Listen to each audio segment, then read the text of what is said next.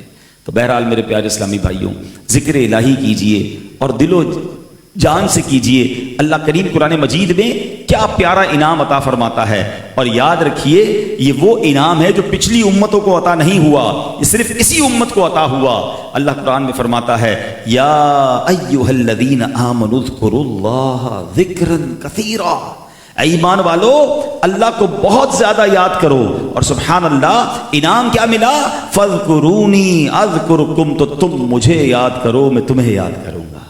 اور اس کی تفسیر کتنی پیاری ہے، ذرا سنیے گا، ایمان تازہ ہو جائے گا۔ تفسیر نعیمی میں مفتی احمد یار خان نعیمی فرماتے ہیں اے لوگو میرا ذکر کرو، اس کا نتیجہ یہ ہوگا کہ عالم میں تمہارا چرچا ہوگا۔ تم مجھے اطاعت سے یاد کرو، میں تمہیں رحمت سے یاد کروں گا۔ تم مجھے دعا سے یاد کرو، میں تمہیں عطا سے یاد کروں گا۔ تم مجھے حمد و ثنا سے یاد کرو، میں تمہیں نعمت سے یاد کروں گا۔ تم مجھے دنیا میں یاد کرو، میں تمہیں آخرت میں یاد کروں گا۔ تم مجھے راحت و آرام میں یاد کرو، میں تمہیں مصیبت و بلا میں یاد فرماؤں گا۔ تم مجھے مجاہدہ یعنی نیکیوں کی کوشش سے یاد کرو، میں تمہیں ہدایت سے یاد کروں گا۔ اے لوگو تم کہو یا ربی یعنی اے میرے رب، تو میں کہوں گا عبدی اے میرے بندے۔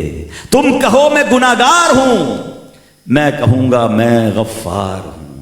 بتاؤ تو صحیح کیسا کنیکشن ہے؟ ہم کیوں اللہ کو یاد نہیں کرتے، کیوں اسے نہیں پکارتے؟ یہ ساری باتیں کمال کی ہیں، مگر اس میں جو اور خوبصورت دل کو لگنے والی بات ہے، اللہ نے کیا فرمایا؟ تم مجھے آسانی میں یاد کرو، خوشحالی میں یاد کرو، میں تمہیں تنگی میں اور تمہیں پریشانی میں یاد کروں گا۔ اس کا مطلب کیا ہوا کہ جب اللہ نے دن اچھے کیے ہوں، جب مال و دولت ہو، جب اللہ نے آسانی دی ہو، تو اس میں گناہوں میں نہیں پڑنا ہے، بلکہ اس میں مزید شکر کرنا ہے۔ ہوگا کیا کہ جب برے وقت آئیں گے، جب ٹینشن کا وقت آئے گا، تو جس نے راحت میں رب کو یاد رکھا ہوگا اس کی رحمت مشکل سے اس کو بچائے گی۔ مگر ہمارا معاملہ عجیب ہے، بعض لوگوں کا اللہ سے تعلق بھی مطلب والا ہے، پریشان ہو گئے، کنٹینر پھنس گیا، کاروبار ڈاؤن ہو گیا، گھر میں کوئی بیمار ہو گیا، چلو بھائی ختم قادریہ کا ختم کرو، چلو بھائی کچھ نہ کچھ جو ہے وہ قرآن خوانی کرو، جلدی جلدی نماز پڑھو، مسجد میں لوگ نظر آنا شروع ہو جائیں گے۔ اچانک وہ بندہ مسجد میں نظر آئے گا جو پورا مہینہ نظر نہیں آتا، پورا سال نظر نہیں آتا، ٹوپی لگائے، تسبیح پہنے، تسبیح ہاتھ میں لیے مسجد میں آ گیا، بھائی خیریت تو ہے؟ بس یار ایک جگہ پیسے پھنس گئے تھے اس لیے آیا تھا، ماں بیمار تھی اس لیے آیا تھا۔ میں نہیں کہتا مشکل میں نہ آؤ، ضرور آؤ، اللہ کو نہیں پکاریں گے تو کس کو پکاریں گے؟ مگر جیسے ہی تھوڑے دن ہوتے بندہ پھر غائب ہو جاتا ہے۔ بھئی خیریت تو یہ ہے، وہ مارکیٹ سیٹ ہو گئی، مال بک گیا، کنٹینر ریلیز ہو گیا۔ اس کا مطلب یہ ہوا کہ اللہ کے پاس اتنی دیر کے لیے آئے جتنی دیر آپ کا کام اٹکا تھا۔ نہیں میرے پیارے اسلامی بھائیوں، کیا خوبصورت بات فرمائی مفتی احمد یار خان نعیمی نے کہ رب فرما رہا ہے مجھے خوشحالی میں یاد رکھنا، میں تمہیں غم میں یاد رکھوں گا، میں تمہیں تکلیف میں یاد کروں گا۔ تو یہ بات بڑی کمال کی ہے کہ جب دن اچھے ہوں ان دنوں میں بھی نافرمانی نہیں کرنی ہے۔ لیکن دنیا کا بھی طریقہ ہے کہ جب عطائیں کوئی کرتا ہے، کوئی ہمیں تحفہ دے، کوئی ہمیں بونس دے، ہم کیا کرتے ہیں؟ یار اس کو ناراض نہیں کرنا ہے، اس نے خیال رکھا ہے ہمارا۔ مگر اللہ سے تعلق کتنا عجیب ہے کہ جب رب تعالیٰ کوئی نعمت دیتا ہے تو ہونا کیا چاہیے تھا کہ ہمارے سجدے بڑھ جاتے، وہ عطائیں بڑھاتا، ہمارا شکر بڑھتا۔ مگر ہو کیا رہا ہے؟ وہ عطائیں بڑھاتا ہے، ہم ناشکری بڑھاتے، ہم خطائیں بڑھاتے ہیں۔ اب دیکھیں نا، اب یہ شادی کا معاملہ ہے، کتنا اچھا لگ رہا ہے کہ ایک بھائی کی شادی ہو رہی ہے اور اللہ رسول کا ذکر کر رہے ہیں، بیوٹیفل وے، خوشحالی میں اللہ کو یاد کیا نا، خوشی میں رب کو یاد کیا ہے۔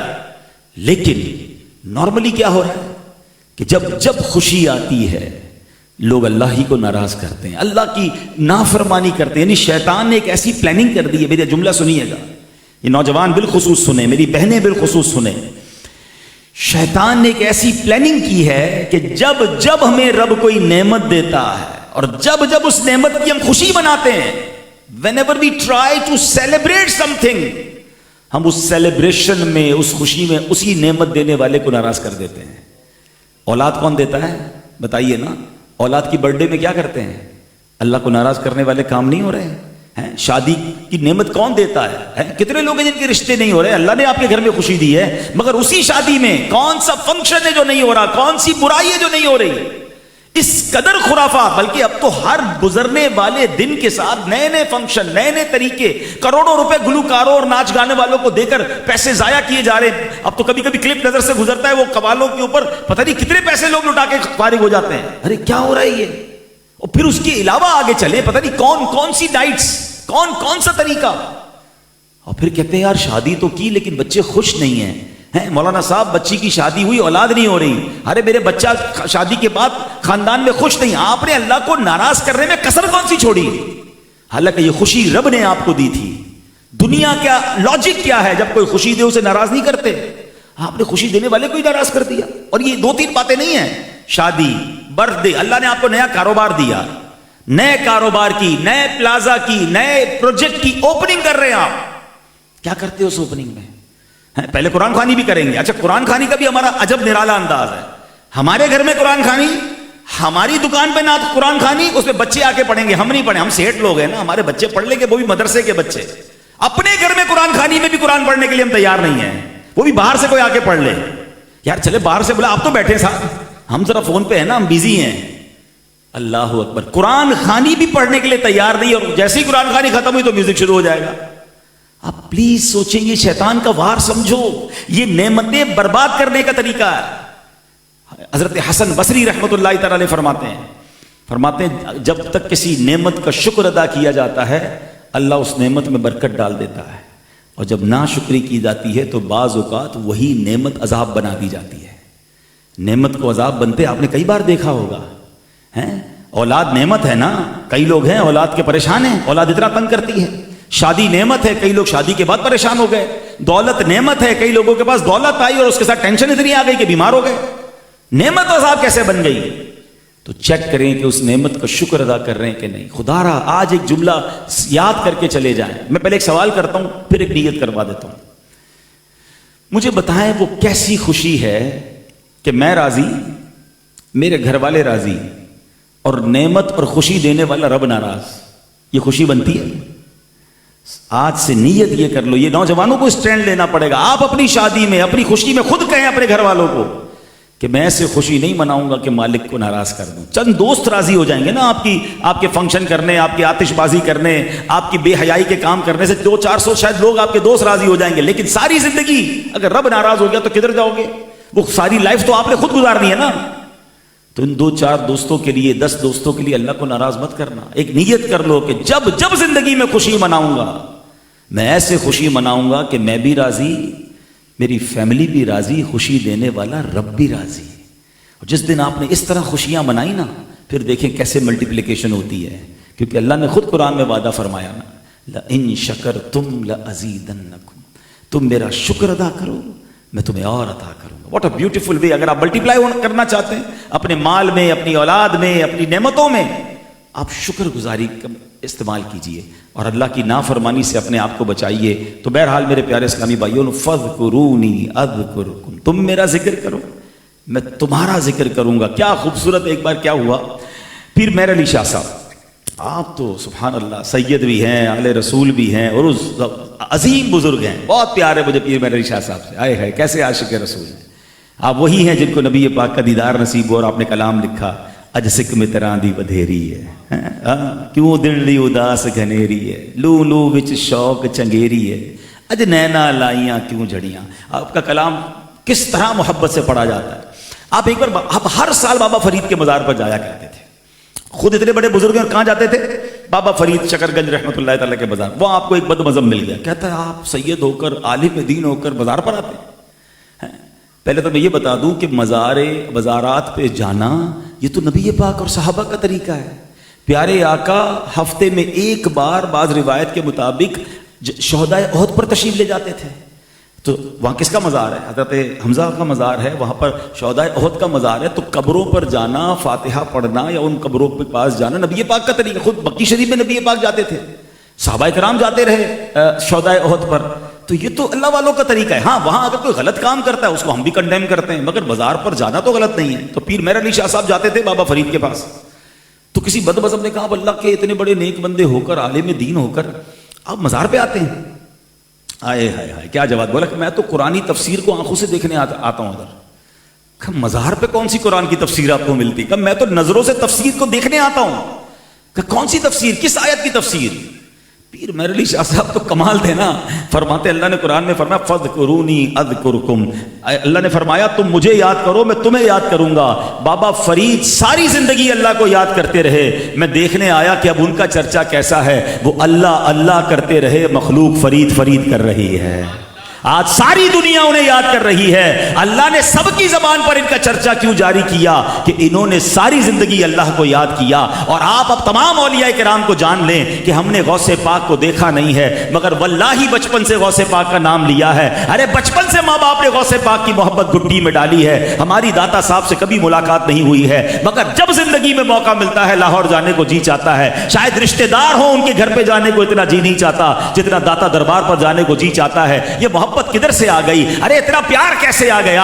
آپ چلے تو صحیح, محرم میں جائیں, لاکھوں لوگ بابا فرید کے آستانے پر کھڑے ہوتے ہیں. الحمدللہ کئی راتوں میں نے بھی لائنوں میں لگ کر ملاقات کی ہے. دنیا میں کسی بادشاہ کے دربار پر لائن میں لگنے کا کبھی خیال نہیں آیا, مگر بابا فرید کی چوکھٹ سے گزرنے کو جی چاہتا ہے. ارے سبحان اللہ, کسی عاشق اولیاء سے پوچھو تو اولیاء کرام کی بارگاہ میں جانے کا شوق بڑا ہے. اس کی وجہ کیا ہے؟ یہ کیوں دلوں میں محبت ہے؟ میں آپ کو ایک حدیث سناتا ہوں. حدیث پاک کا خلاصہ ہے کہ اللہ کریم جب کسی بندے سے محبت فرماتا ہے, اللہ فرشتوں سے فرماتا ہے اس بندے سے محبت کرو. آسمانوں میں اس بندے کا ذکر شروع ہو جاتا ہے, اور پھر اللہ دنیا میں بندوں کے دلوں میں اس کی محبت ڈالتا ہے. اس کا مطلب یہ ہے کہ اگر آج میں اور آپ کسی مسلمان سے, کسی اللہ کے نیک بندے سے پیار کر رہے ہیں, اس سے پہلے آسمانوں پہ چرچا ہو چکا, اس سے پہلے فرشتوں میں بات ہو چکی, اس سے پہلے اللہ نے وہاں اس کے چرچے کو بلند کر دیا ہے. یہ وہی قرآن پاک کی تفسیر ہے, فذکرونی اذکرکم, تم میرا ذکر کرو میں تمہارا چرچا کروں گا. پرابلم یہی ہے, اب اللہ ہی کا تو ذکر نہیں کر رہے, یہ اللہ کا ذکر کر کے چلے گئے. صدیاں گزر گئی ہیں, ان کا چرچا بلند ہے بلکہ بڑھ رہا ہے. رہے گا یوں ہی ان کا چرچا رہے گا. پڑے خاک ہو جائیں جل جانے والے. ہر سال میلاد کے خلاف بات کرنے والے آتے ہیں, ہر سال میلاد بڑھتا جا رہا ہے, ہر سال 11ویں شریف میں کچھ لوگوں کو تکلیف ہوتی ہے, ہر سال میرے غوث کا چرچا بڑھتا جا رہا ہے. ابھی پچھلے دنوں معراج منایا ہے, ہر سال کچھ لوگوں کے پیٹ میں درد ہوتا ہے, ہر سال معراج کا جشن بڑھتا جائے گا. اللہ والوں کا ذکر بڑھے گا. کیوں؟ انہوں نے اللہ کا ذکر بلند کیا, اللہ نے ان کا ذکر بلند کر دیا. بتاؤ نا, 25 50 100 سال پہلے کسی انفلوئنسر کا نام بتا دیں, 200 سال پہلے کسی دنیا کے پاپولر جناب سوشل میڈیا یا میڈیا کی پرسنالٹی کا نام بتائیں, آپ کو نہیں پتا ہو. لوگوں کو 5-10 سال کا فیم ملتا ہے, 15 سال کا فیم ملتا ہے. لوگ کہتے ہیں یار زمانہ اسی کا, دیکھو اتنے فالوور. آج جس کے فالوور ہے 10 سال پہلے اس کو کوئی جانتا بھی نہیں تھا, اگلے 10 سال بعد کسی اور کو جانیں گے. بے وفا ہے دنیا, اس چکر میں نہ پڑا کریں کہ یار میں ٹرینڈنگ میں آ جاؤں, میں فیم میں آ جاؤں, میرا پیج مقبول ہو جائے.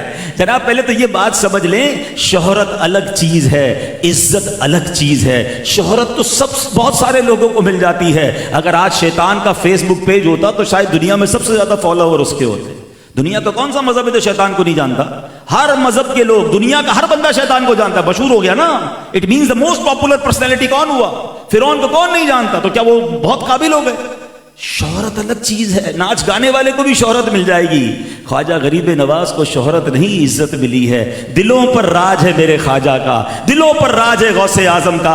ارے امام حسین کا یوم آ رہا ہے, ان کی ولادت کا دن آ رہا ہے. 72 لوگ لے کر گئے تھے, سامنے 22,000 کا لشکر تھا.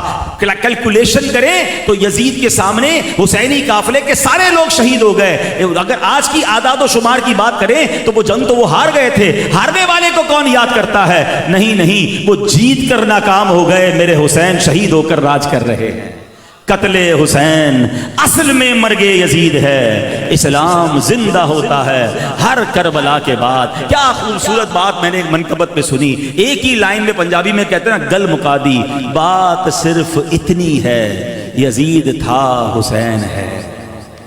یزید تھا حسین ہے. یہی بات سمجھنی ہے کہ اللہ جس سے راضی ہے اسی کا نام رہنا ہے, اسی کا چرچا رہنا ہے. تو زندگی ایسے گزاریے کہ اللہ رسول کا ذکر اپنی زبان پر جاری ہو, اور اس ذکر سے بہت ساری برکتیں ہم حاصل کر سکتے ہیں. اچھا, اب ذکر یقیناً اللہ اللہ کرنا بھی ذکر ہے, مگر یاد رکھیے اللہ رسول کی بات کرنا بھی ذکر ہے, اس کا خیال دل میں لانا بھی ذکر ہے. دنیا کے عجائبات کو اس نظر سے دیکھنا کہ میرے رب نے دنیا کیسی بنائی. اگر اس نیت سے دیکھ رہے ہیں یہ بھی ذکر الہی ہے. اور سنو غوث پاک کا ذکر بھی اللہ کا ذکر ہے, نعت پاک مصطفیٰ بھی اللہ کا ذکر ہے, اللہ کے پیاروں کا ذکر بھی اللہ کا ذکر ہے, اس کے نبیوں کا ذکر بھی اللہ کا ذکر ہے. بلکہ علماء کمال کی بات کرتے ہیں کہ اللہ کے دشمنوں کا دشمنی سے ذکر کرنا بھی یہ رب کا ذکر ہے. اور مفتی احمد یار خان نعیمی نے بڑا پیارا اس کا فارمولہ بتا دیا کہ یہ کیسے ہو سکتا ہے. شیطان وسوسہ ڈالے کہ یار سارا بیان تو ذکر الہی پہ کیا, آخر میں آ کے کہتے ہیں اولیاء کا ذکر بھی اللہ کا ذکر ہے, آخر میں آ کے کہتے ہیں نعت پڑھنا بھی اللہ کا ذکر ہے. یہ اللہ کا ذکر کیسے ہو گیا؟ چلیں آج قرآن کی تفسیر سے سمجھا دوں, پھر اپنا بیان ختم کرتا ہوں. مفتی احمد یار خان نعیمی کمال کی بات فرماتے ہیں. آپ فرماتے ہیں پہلے میں آپ سے سوال کرتا ہوں, تلاوت قرآن اللہ کا ذکر ہے کہ نہیں ہے؟ اللہ کا کلام ہے نا, جو تلاوت کر رہا ہے وہ اللہ کو یاد کر رہا ہے, اللہ کا ذکر کر رہا ہے. اب قرآن میں کیا کیا ہے؟ اللہ کی شان ہے, اللہ کی قدرت کا بیان ہے, اللہ کی کبریائی کا بیان ہے, بالکل ٹھیک ہے. مگر کیا اس میں نبی پاک کا ذکر نہیں ہے؟ بتائیے نا, کہ نبی پاک کی نعتیں نہیں ہیں؟ اگر کوئی پڑھ رہا ہے وما ارسلناک الا رحمۃ للعالمین, ذکر الہی ہو رہا ہے نہیں ہو رہا؟ قرآن پڑھ رہا ہے نا, تو اس کا مطلب نعت پڑھنا بھی اللہ کا ذکر ہے. وہ پڑھ رہا ہے والضحیٰ واللیل اذا سجا, یاسین, میرے آقا کو کبھی طٰہٰ پکار رہا ہے, کبھی قرآن کے تحویل قبلہ کی آیت پڑھ رہا ہے. اس کا مطلب ذکر مصطفیٰ کا ہو رہا ہے, ثواب ذکر الہی کا مل رہا ہے. اچھا صرف نبی پاک کا ذکر نہیں ہے, نبیوں کا ذکر بھی ہے, اللہ والوں کا بھی ذکر ہے, بی بی مریم کا بھی ذکر ہے, اولیاء کا بھی ذکر ہے. اولیاء کا ذکر کر رہا ہے قرآن میں, لیکن ثواب کس کا مل رہا ہے؟ ذکر الہی کا مل رہا ہے. اس میں فرعون کا بھی ذکر ہے, اس میں شیطان کا بھی ذکر ہے, یعنی دشمنوں کا بھی ذکر ہے, نافرمانوں کا بھی ذکر ہے, مگر وہاں ان پر عذاب کا ذکر ہے, اللہ سے دور ہو کر بربادی کا ذکر ہے. ارے جب یہ ذکر بھی اللہ کا ذکر ہے کیونکہ وہ قرآن میں موجود ہے, تو سبحان اللہ, جب بھی کوئی اللہ والوں کا ذکر کرے گا یہ بھی ذکر الہی میں شامل ہے. سبحان اللہ. تو اللہ کرے کہ زندگی ایسی گزرے کہ زبان پر اللہ کا ذکر ہو, اللہ کے پیاروں کا ذکر ہو, تو انشاءاللہ شب و روز نیکیوں میں گزریں گے. تو اے میرے پیارے اسلامی بھائیوں, اس طرح کی محفلیں بھی ذکر اللہ کی محفل ہیں, علماء کے بیانات بھی ذکر اللہ کی محفل ہیں, نعت خوانی بھی ذکر اللہ کی محفل ہے. تو اس میں شرکت کیا کریں. اللہ مجھے بھی عمل کرنے کی توفیق عطا فرمائے, آپ کو بھی نصیب فرمائے. اور ایسی پیاری محفلیں دعوت اسلامی کی جا بجا ہوتی ہیں. ہر جمعرات دعوت اسلامی کا اجتماع ہوتا ہے, تو اس میں تشریف لایا کریں. مدنی چینل پر بیٹھ جائیں گے تو گویا آپ ذکر الہی کی محفل میں شامل ہو گئے ہیں, اس میں شامل ہو جایا کریں. کبھی کبھی قافلوں میں سفر کر لیں تو مزید انشاءاللہ پریکٹیکلی ذکر الہی کرنے کا موقع ملے گا. اور ان تمام ذکر الہی میں ایک افضل ترین ذکر یہ ہے کہ جب بندہ نماز پڑھتا ہے, فرمائے نماز پوری باڈی ذکر کر رہی ہے, اعضاء بھی ذکر کر رہے ہیں نا, زبان بھی کر رہی ہے, آپ تلاوت بھی کر رہے ہوتے ہیں, آپ تسبیح بھی پڑھ رہے ہوتے ہیں, اور رکوع کر رہے ہیں, سجدہ کر رہے ہیں, ہاتھ باندھ رہے ہیں, each and every part of your body یہ اللہ کے ذکر میں مصروف ہوتا ہے. تو نماز کو پابندی سے تھام لیجئے. اب تو ویسے بھی 15 شعبان آنے والی ہے, یہ مہینہ میرے آقا کا مہینہ ہے, اور 15 شعبان کو اللہ کی بارگاہ میں ہمارے اعمال پیش ہونے ہیں. تو جب اعمال پیش ہونے ہیں, رپورٹ جانی ہے, تو اب تو یہ دن توبہ والے, استغفار والے اور نماز والے ہو جائیں, تاکہ اللہ کی بارگاہ سے ہمیں مغفرت کا پروانہ ملے. اللہ مجھے بھی عمل کرنے کی توفیق عطا فرمائے, آپ کو بھی نصیب فرمائے. آمین بجاہ النبی الامین صلی اللہ تعالی علیہ وسلم. صلو علی الحبیب.